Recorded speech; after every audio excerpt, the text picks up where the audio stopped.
샬롬, 유 선생의 구속사 천국열차. 유도순 목사님의 신구약 성경 파노라마를 낭독하는 시간입니다. 지금은 마가복음의 서론 다음에 첫 번째 시간인데 8장부터 시작을 합니다. 마가복음 8장 27절에서 9장 1절, 복음서의 중심 주제와 기록 목적.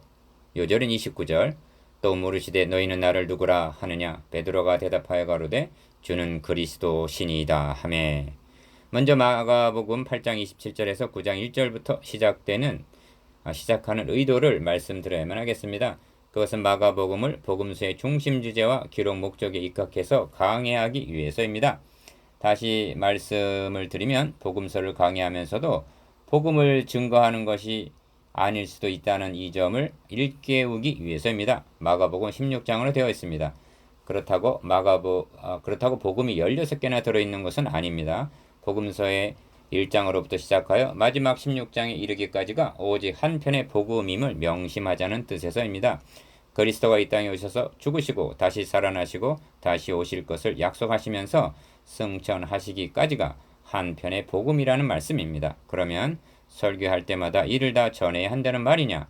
이 점에 답하기 위해서 마가복음의 심장 부분으로부터 시작하는 것입니다. 주님께서 너희는 나를 누구라 하느냐 하고 물으시고 베드로가 주는 그리스도 신이다 하고 대답한 8장 29절은 복음서의 분수령이 됩니다. 왜냐하면 이 고백을 들으시고 비로소 죽임을 당하고 사흘 만에 살아나야 할 것을 비로소 드러내셨기 때문입니다. 31절에서 32절. 이를 분기점으로 하여 앞부분은 예수는 누군가를 증거하는 데 초점이 맞춰져 있고 뒷부분은 그는 왜 오셨는가를 증거하는 데 초점이 맞춰져 있습니다. 그리하여 하나님의 아들 그리스도께서 우리 죄를 위하여 대신 죽으셨다는 것을 증거하고자 하는 것이 복음의 핵심이요 기록 목적입니다.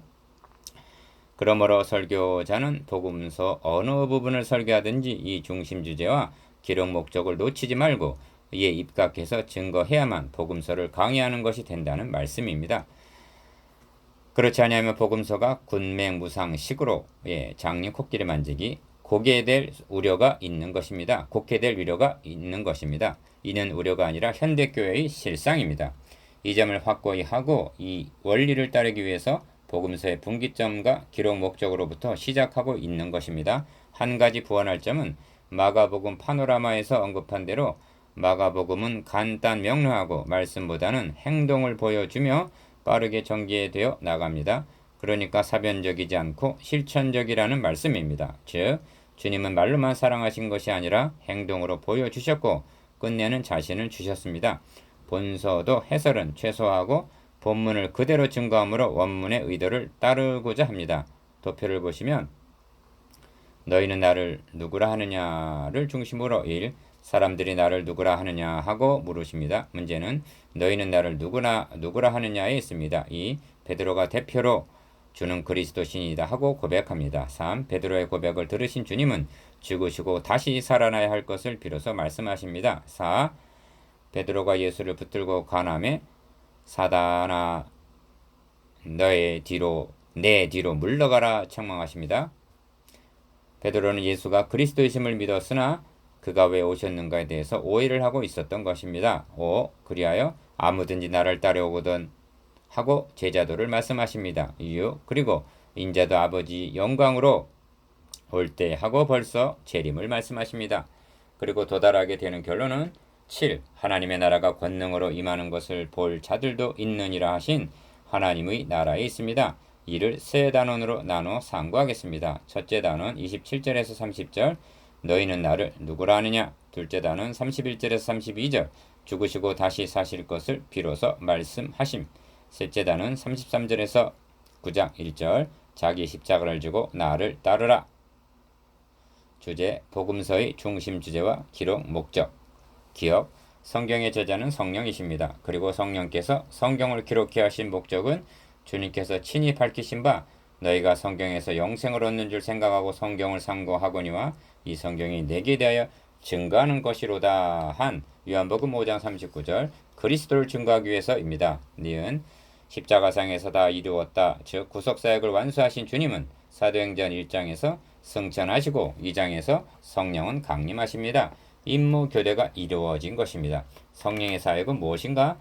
성령이 오실 때 그가 나를 증거하실 것이요 하신 요한복음 15장 26절 그리스도를 증거하는 사역입니다.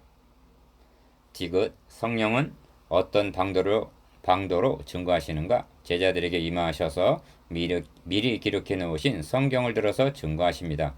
사도행전을 보십시오. 성령 강림 후에 베드로는 다윗이 저 그리스도를 가리켜 가로되하고 사도행전 2장 25절 성경을 들어서 주님의 부활을 증거하고 있습니다. 또한 바울도 성경을 가지고 강론하며 뜻을 풀어 그리스도가 해를 받고 죽은 자 가운데서 다시 살아야 할 것을 증명했다고 말씀합니다. 사도행전 17장 2절에서 3절 성령께서 미리 기록해 하신 언약, 예언, 모형, 예표, 그림자 등을 들어서 확증한 것입니다. 리을 우리의 구원은 오직 그리스도의 구속으로 말미암을 뿐입니다. 그러므로 복음서를 강의할 때 예수가 누군가, 그는 왜 오셨는가 하는 중심 주제에 입각해서 증거할 때에만이 복음이 되는 것입니다. 이 점에 확고해야만 하겠습니다. 왜냐하면 여기에 천국문을 여느냐 닫느냐가 달려있고 설교를 듣는 자들의 사활이 걸려있기 때문입니다. 첫째 단원 27절에 30절 너희는 나를 누구라 하느냐 1. 예수와 제자들이 가이사랴 빌립보 여러 마을로 나가실새 노중에서 제자들에게 물어 가라사대 기억 사람들이 나를 누구라 하느냐 하고 물으십니다. 27절 주님이 말씀하시는 사람들이란 대적하는 자들이 아니라 배불리 먹고 남은 조각 7 광주리를 거두었으며 사람은 약 4,000명이었더라 한 8장 8절에서 9절 무리들 그러한 무리들 즉 교훈을 들으며 병고침을 받기 위해 따르는 자들을 가리킵니다. 니은 여자와 가로되 세례 요한이라 하고 더러는 엘리야 더러는 선지자 중에 하나이다. 28절 무리들은 예수님을 하나님이 보내신 사람으로 인식하고 있었습니다. 오늘날 교회 내에도 이렇게 알고 따르는 사람들이 많이 있습니다. 또 물으시되 너희는 나를 누구라 하느냐 하십니다. 주님은 이 심각한 질문을 하시기 위해서 갈릴리 북쪽 헐몬산 기슭인 가이사라 빌립보까지 오신 것입니다. 기어 베드로가 대답하여 가로되 주는 그리스도시니이다 하매 29절 복음서의 분기점이 되는 주님의 질문과 베드로의 답변은 마태복음 16장 15절에서 16절 마가복음 8장 29절 누가복음 9장 20절에 다 기록이 되어 있습니다. 다시 강조합니다. 너희는 나를 누구라 하느냐 하신 주님의 물으심에 대한 여러분의 답변은 무엇입니까? 니은 이에 자기의 일을 아무에게도 말하지 말라 경계하시고 30절 어찌하여 아무에게도 말하지 말라 하고 경계하셨는가? 이 점을 둘째 단원을 통해서 알게 될 것입니다. 주님께서 전파되기를 바라시는 그리스도는 병 고치고 떡 먹여주는 그리스도가 아닙니다. 우리의 죄를 위하여 대신 죽으시고 다시 사신 그리스도가 전파되기를 원하셨던 것입니다. 그러므로 부활하신 후에는 제자들에게 너희는 온 천하에 다니며 만민에게 복음을 전파하라 하시는 것입니다. 둘째 단은 31절에서 32절 죽으시고 다시 사실 것을 비로소 말씀하심. 3.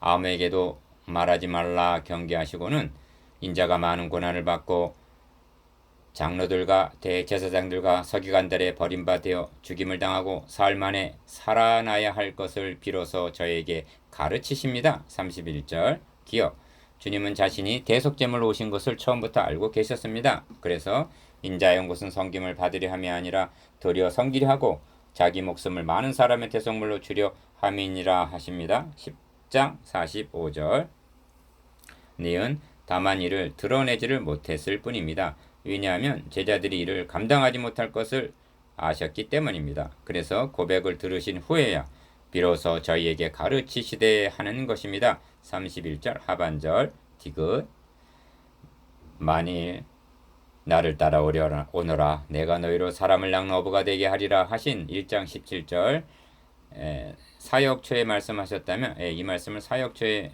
말씀하셨다면 어떻게 되었을 것인가? 다 돌아가고 말았을 것입니다.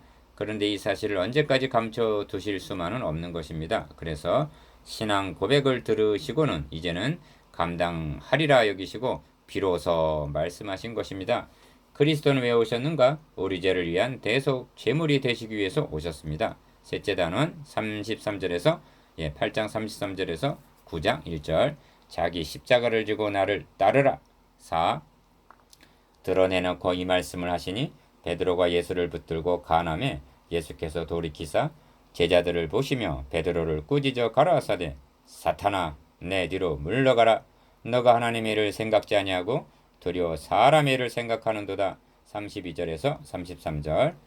기억 베드로가 예수를 붙들고 간했다는 뜻은 주여 그리 마옵소서 이 일이 결코 주에게 미치지 아니하리이다. 마태복음 16장 22절. 즉 죽으시면 안 됩니다. 주님을 죽이도록 결코 방관하지 않을 것입니다. 제가 지켜드리겠습니다 하는 뜻입니다. 니은 베드로가 가난 이유와 동기가 어디에 있는가? 정치적인 그리스도로 곡해했기 때문입니다. 주님은 십자가를 지기 위해서 예루살렘으로 올라가시는데 저들은 누가 크냐 하고 자리다툼을 하고 있었으며 부활하신 후에도 주께서 이스라엘을 회복하심이 이때이니까 하고 말했던 것입니다. 사도행전 1장 6절. 지긋 돌이키사 제자들을 보시며 베드로를 꾸짖으셨다는 것은 이는 베드로만의 생각이 아니라 제자들의 일반적인 견해였기 때문입니다. 리을 그런데 어찌하여 사탄이라 하셨는가? 첫째는 하나님의 일을 생각지 아니하고 도리어 사람의 일을 생각했기 때문입니다. 바울은 옥중서신에서 저희가 다 자기 일을 구하고 그리스도 예수의 일을 구하지 아니하되 하면서 이제도 눈물을 흘리며 말하노니 여러 사람들이 그리스도 십자가의 원수로 행하느니라 말씀합니다. 빌립보서 2장 21절 3장 18절. 미음 마태복음에 의하면 너는 나를 넘어지게 하는 자로다 하십니다. 마태복음 16장 23절. 그것은 주님을 위하는 것이 아닐 뿐만이 아니라 둘째로 하나님이 하시고자 하는 계획을 대적하는 일이었기에 사탄아 내 뒤로 물러가라 하시는 것입니다. 이로보건대 우리의 생각과 동기에는 사탄아 하는 책망을 들을 만한 부분이 많을 것이라는 깨달음입니다. 5. 무리와 제자들을 불러 이르시되 아무든지 나를 따르려거든 자기를 부인하고 자기 십자가를 지고 나를 좇을 것이니라 하고 34절 나를 따라오려거든 하고 제자 도를 말씀하십니다. 기억 자기를 부인하고 이는 이제까지 추구하던 자기 중심적인 삶을 버리라는 말씀입니다. 이 점을 사도 바울은 나는 날마다 죽노라 하고 말씀합니다. 고린도전서 15장 31절 니은 자기 십자가를 지고 나를 좇을 것이니라. 십자가란 사명을 수행하는데 따르는 고난, 희생을 가리킵니다. 주님은 십자가를 앞에 놓고 내가 이를 위하여 이때에 왔나이다 하셨습니다. 요한복음 12장 27절 자신이 무엇을 위해서 이때에 왔는가에 대한 각성 이것이 사명입니다. 디귿 35절에서 38절까지는 이에 대한 해설입니다.